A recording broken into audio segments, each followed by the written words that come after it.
Good morning, everyone, and welcome to the second day of Political Competitive Europe Summit. We are here today to discuss the key topic of the EU recovery, which is the notion of open strategic autonomy, or just strategic autonomy for some others. We will discuss about it. So we have today with us Jan Olsson, ambassador for the Swedish government and advisor to the Swedish Prime Minister. We have also Frank Heemskerk, who is the Secretary General of the European Roundtable for Industry, and Thomas Courbe, who is Director General for Enterprises at the French Economy Ministry. So I'm very happy to have the three of you today for this discussion. And before we start, I will just give a couple of indications to our audience. So first of all, you're very much welcome to ask questions. I will see them here, and I will ask them to the speakers. And you can send questions via the swap card app. And with the swap card app, you can also answer to a poll that we have prepared for you. And the question you can answer to is, what is the best definition of strategic autonomy given so far? So the first one is a definition by the European Commissioner for Internal Market, Thierry Breton, who says that strategic autonomy aims to avoid external dependency in a new geopolitical context.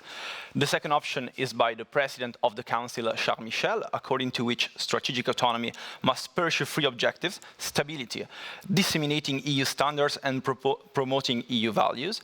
And then we have a third definition given by Trade Commissioner and Executive Vice President Valdis Dombrovskis. According to Dombrovskis, it is about strengthening the economic resilience through onshoring, nearshoring, stockpiling, diversifying, shortening supply chains. Dombrovskis was one of our guests yesterday, and he reiterated this definition. So to our audience, please answer to this question, and we will see the outcome at the end of the session. And I would start by asking this very question to our three panelists. So I might start with you, Mr. Olsson. Could you please give us an answer? And if you don't agree with none of those definitions, please provide your own. Thank you. Well, I think one needs to be practical about this. I mean, these are interesting definitions that you have been referring to, but for us, I mean, is it open strategic autonomy or is it just a strategic autonomy? Of course, we come definitely from the open side of this argument, and I think when we speak about this definition, that will remain very important to us. We have, I mean, this is, in a sense, a new question. This is about meeting new challenges, and that's the important thing, of course.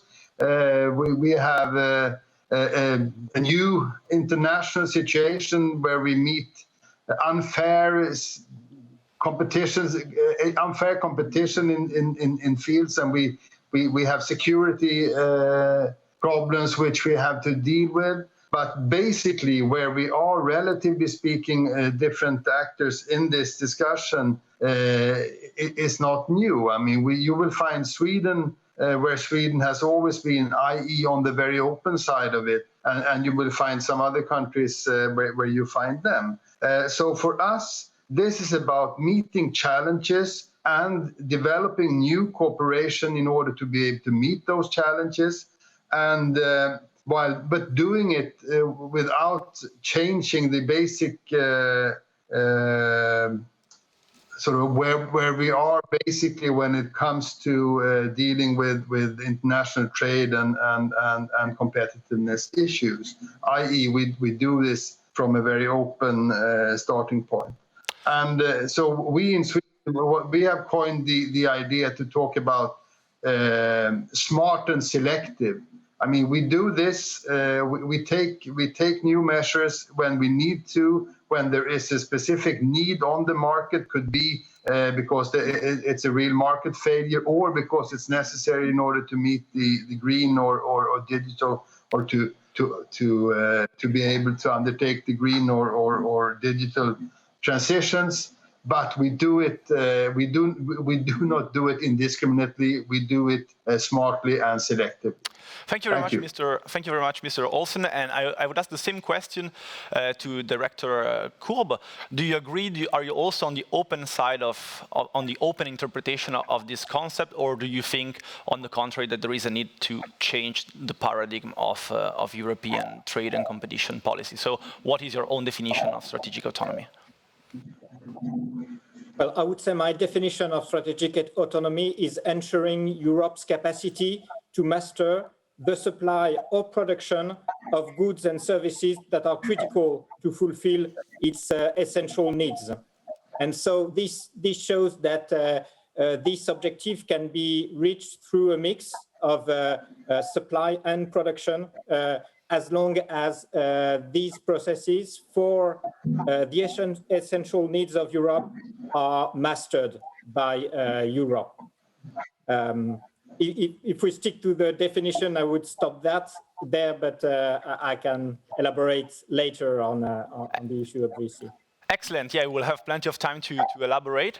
And Mr. Hemskerk, your own definition, if you as well could be very short like Mr. Courbe, so that then we can start from these three definitions and elaborate on that.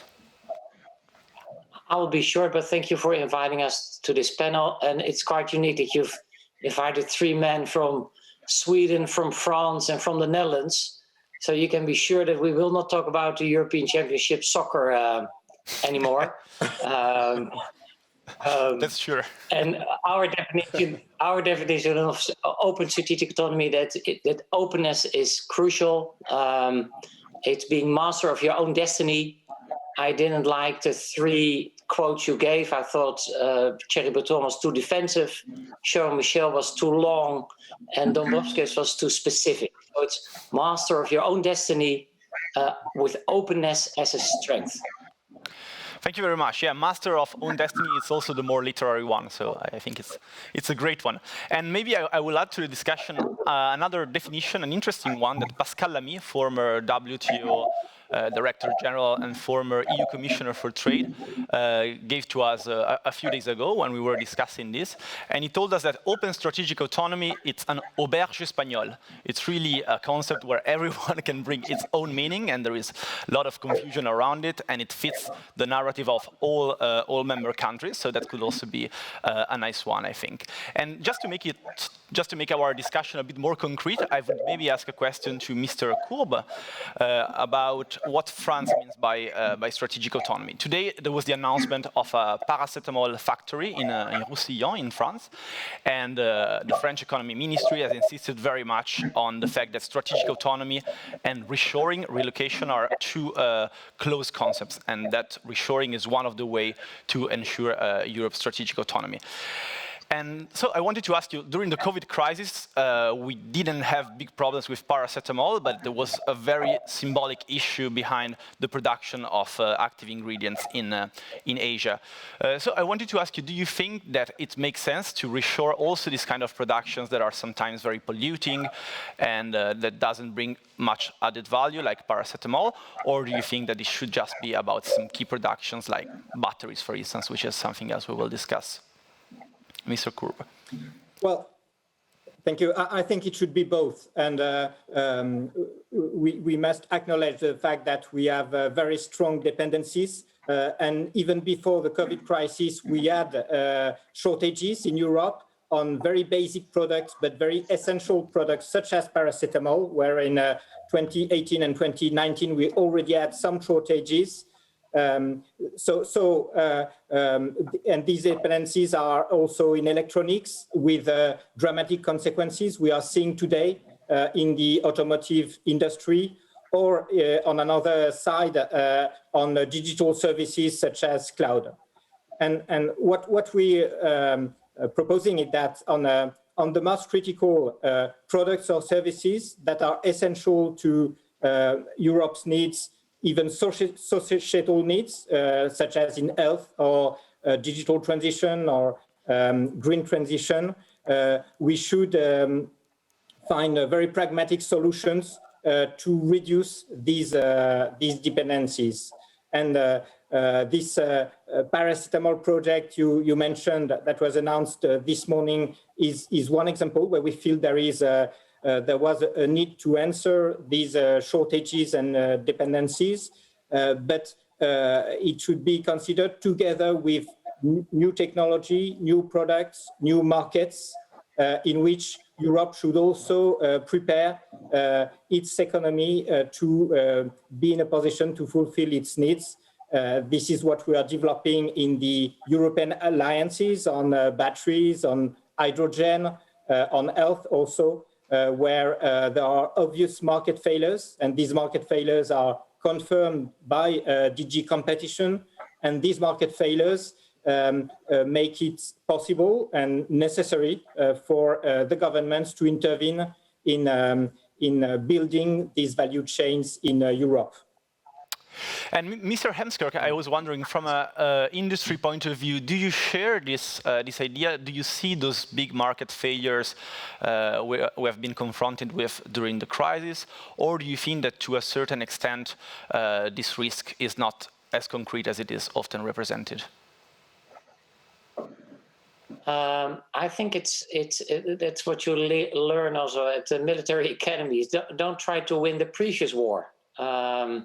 And also look what has happened. I think there was a tremendous resilience and response from small and big companies.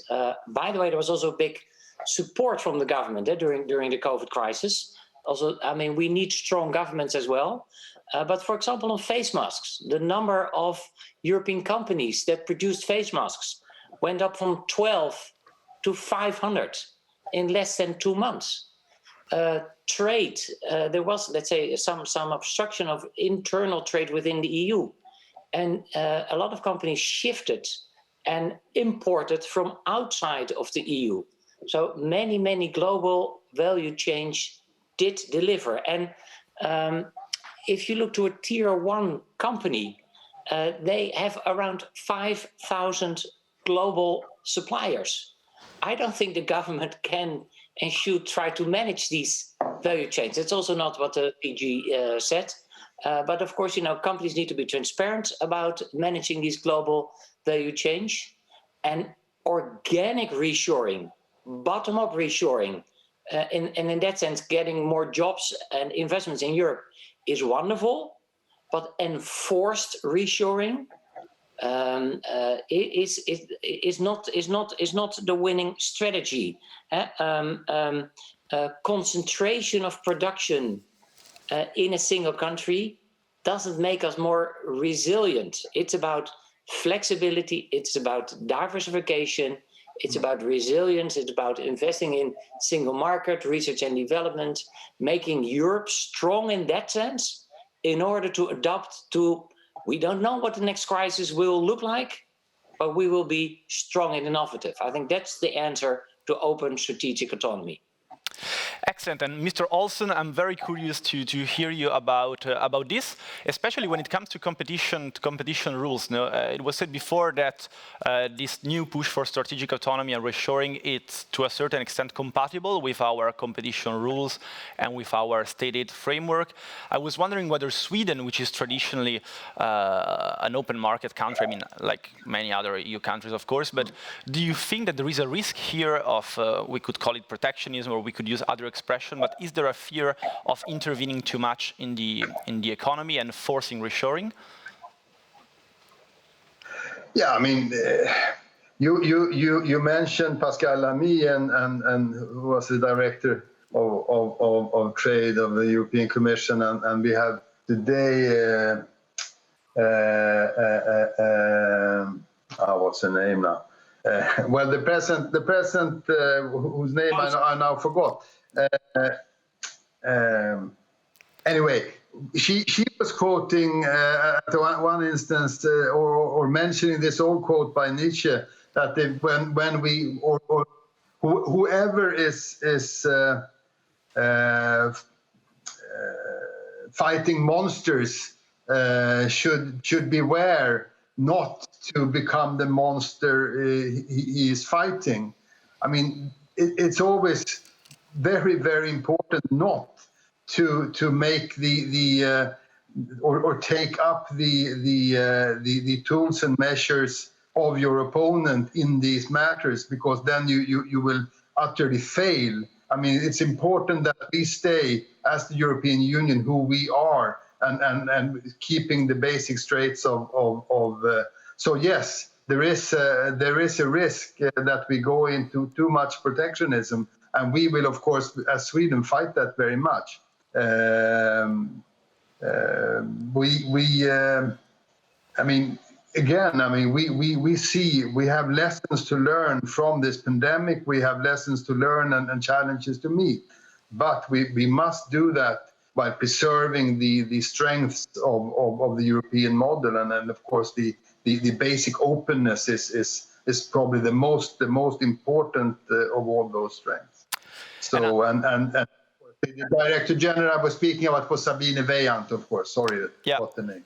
Absolutely. And maybe a follow-up on this, so not to become the monster we are fighting against, there are several measures that are currently discussed in Brussels, which could maybe turn the way in which the European trade and industrial policy works, notably the anti-subsidies tool, and there is also an increasing use of the EPCIs. I was wondering, what is Swedish position about this? We hear very often some concerns, sometimes by trade associations, about an excessive use of this instrument and the idea that we could really abandon our state aid policy. And Mr. Olsen, if I may ask you again, do you see this example, so a big use of EPCIs, as a potential protectionist measure, or as a potential threat to the European open model?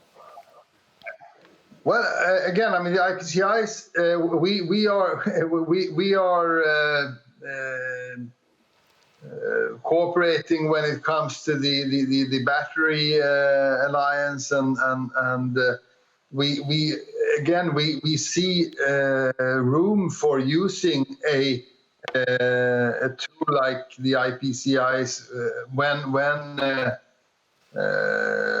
but there is a real reason to do so. I mean, so smartly and selectively using it, not finding every sector of business as being strategic, as we get the impression that some would like to. But yes, we think it's something that you can use. I mean, these tools can be used, but they have to be used in a very selective manner. We have to stay, in principle, with the competition rules and the state aid rules that we have, and be very careful not to change them in a way which changes the basic traits of the system that we have.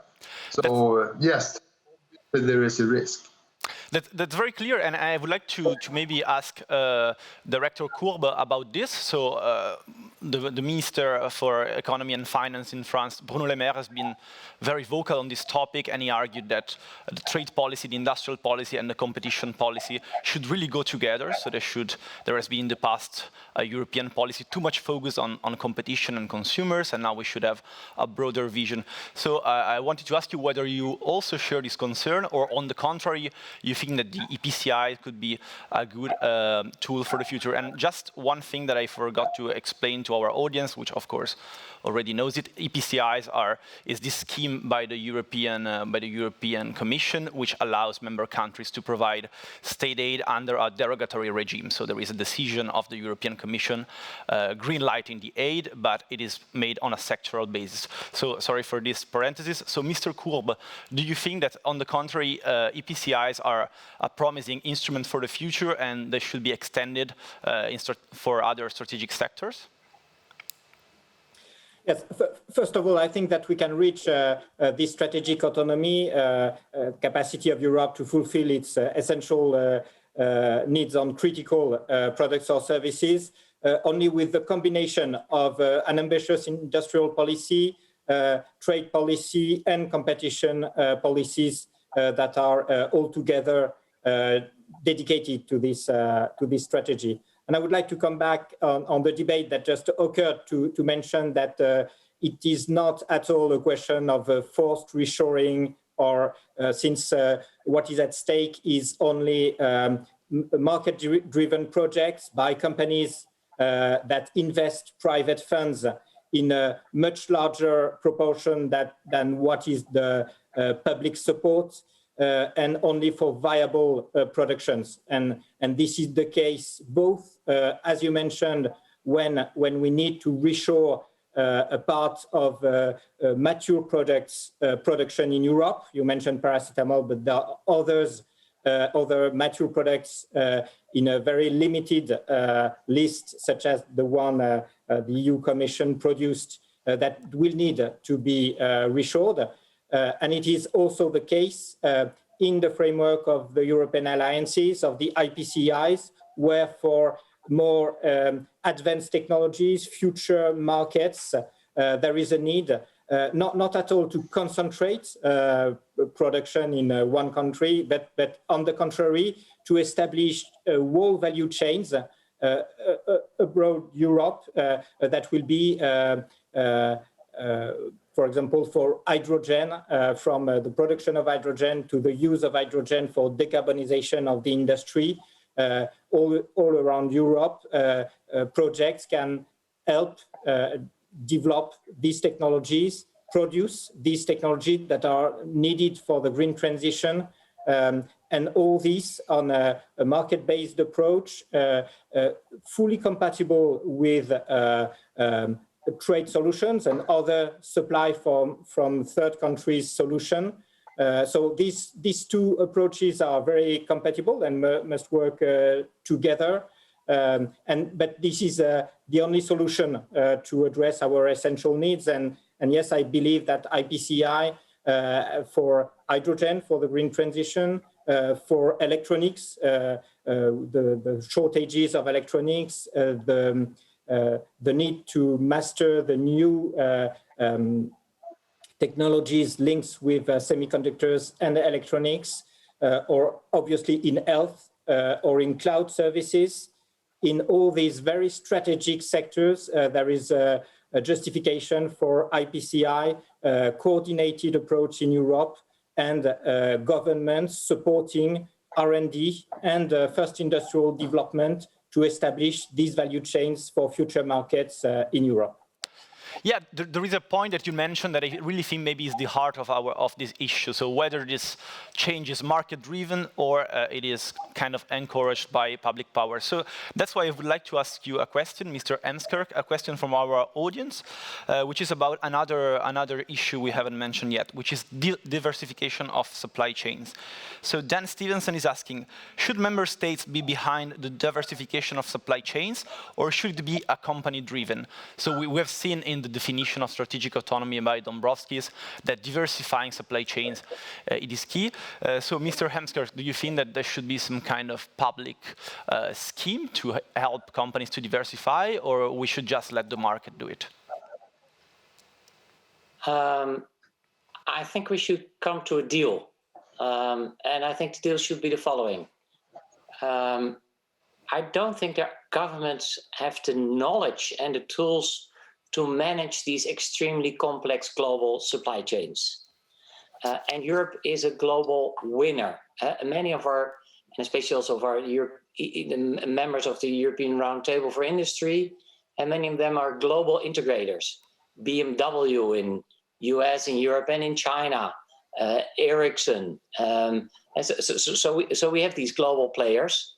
So don't get in their kitchen too much.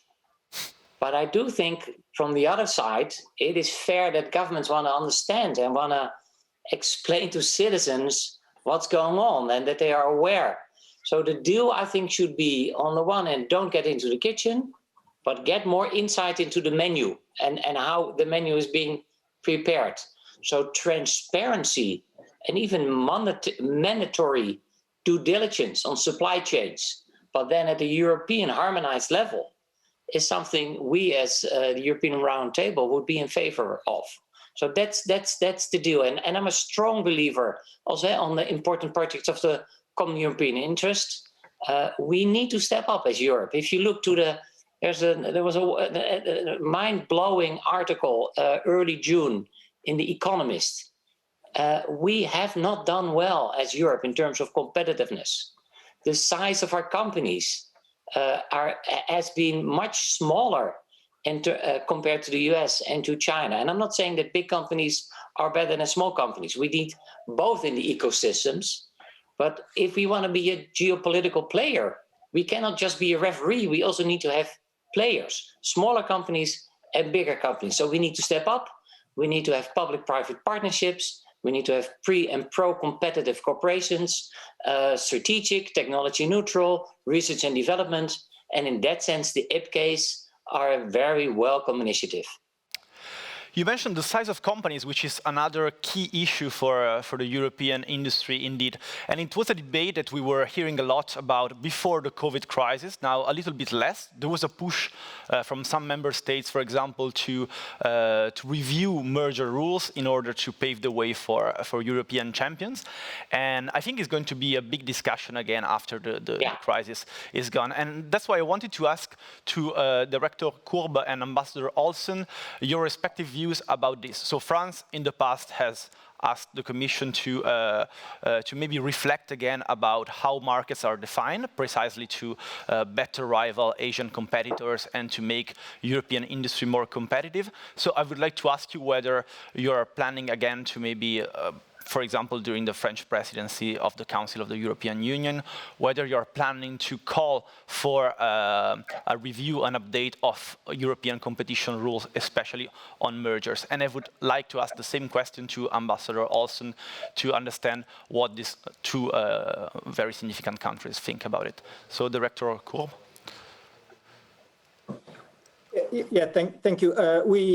We still think that there is room for improvement in Europe's capacity to have competitors that can address the challenges of US or Chinese competition.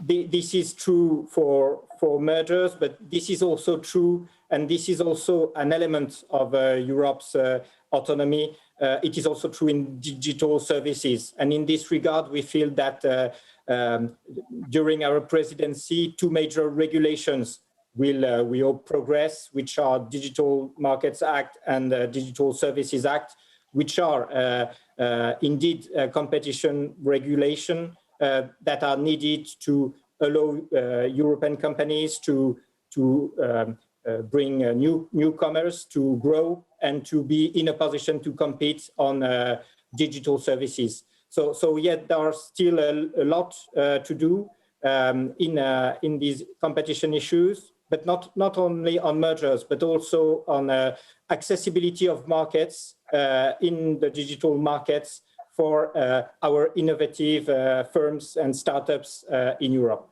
And before asking the same question to Ambassador Olsen, I would like maybe to ask you a follow-up on this. So you very well explained it's not only about mergers, but mergers are still a very big issue, and one of the core roles. Merger control is one of the core roles of the European Commission. Just to understand the kind of reform of merger rules France would like, what is the big change that is needed according to you? Should we take into account more a global dimension and be a little bit less restrictive? Is that the kind of reform that is needed, Director Courbe? Yes, we have advocated a lot on this issue before the crisis, and we still believe that, for example, as you mentioned, a broader perspective of foreign third country competition is needed in appraisal of merger cases. So I think our position is still the same, but this issue of competition and merger is not the only one that we have to address, and in the strategic autonomy, fighting against foreign subsidies, for example, it was mentioned, is also an important element of a level playing field, ensuring that we have rules that ensure level playing field for our companies in Europe is also a key element. And for example, during our presidency, we will advocate for CBAM, the Carbon Border Adjustment Mechanism, which is a key element to make sure that Europe can reach its 55 objective while ensuring a level playing field in Europe. Last example on this is the regulation on car batteries, where we're trying to ensure level playing field depending on the footprint or CO2 footprint of the battery, which is an essential element for reaching our objectives in terms of global footprint. If we do not have that kind of regulation, all our efforts will be damaged. Excellent. That's very clear. And unfortunately, our time is, we don't have much time left. So Ambassador Olsen, I'm really looking forward to hearing your views about these two very precise points. So merger rules, something we discussed before the crisis. And yeah, so more in general on this point of updating competition rules. Yeah, I mean, generally, we think that we have to be extremely careful to not sort of throw any baby out with the bathing water here. I mean, we need the competition framework as we have it. We need a strong competition rules in order to foster innovation and foster strong companies. And of course, when we have high-profile cases, merger cases, where the Commission finds necessary to act, then of course we get these discussions. But there are in the end not too many cases where the Commission actually stops mergers. But again, having said that, I mean, we are not against looking at this system. I mean, and looking at how to define the relevant markets. But in the end, it's important that this doesn't become a system where you change a rules-based situation to something which is to a large extent discretionary. I mean, we need a clear and sort of a framework which is transparent and clear for everyone involved. We mustn't lose that in a sort of a vain idea to be able to meet every possible situation or every possible merger with the exact correct measure. So, I mean, we need a transparent, a robust, and a legally sound competition framework. Excellent. And Mr. Hemkerk, before we wrap up our discussion, I mean, member states are very vocal on this debate, but we don't hear so much, or maybe we should listen more, what the industry world think about competition rules. Do you see them as an obstacle to this goal of strategic autonomy? Do you see it as an excessive administrative burden, or on the contrary, you feel protected by the EU competition rules, for instance, in the merger area? We've published an in-depth study on this topic already a year and a half ago. It's on our website, ert.eu. The core is that the competition policy needs to be modernized. Again, let's not talk about European champions. This is about European companies being able to compete effectively at global scale. So it's about world champions. And in order to do so, on the one hand, we need to be more aggressive in competition policy. Think on digital, supportive to the Digital Market Act, Digital Services Act. On the other hand, we need to take a more holistic, global, forward-looking perspective. We don't want competition policy to be politicized, so it should not go to the level of the Council. It should stay at the level of the Commission. It's rules and fact-based, but it's one of the important tools to modernize in Europe in order to strengthen Europe's place in the world. Excellent. Yeah, I think this will be one of the big post-COVID debates, so we will definitely talk again about it. And before thanking the three of you, I will just read you the outcome of our poll. And respondents have preferred Thierry Breton definition. So, strategic autonomy aims to avoid external dependencies in a new geopolitical context. So they're totally in line with the industrial policy narrative of the European Commission. So it has been a very interesting conversation, and I want to thank all of you. And please join us for the next event, which will be again about COVID recovery, moderated by my colleague Paola Tamma, and she will look into national recovery plans. So thanks again to our speakers, and please follow the rest of our event. Thank you very much. Bye. Thank you.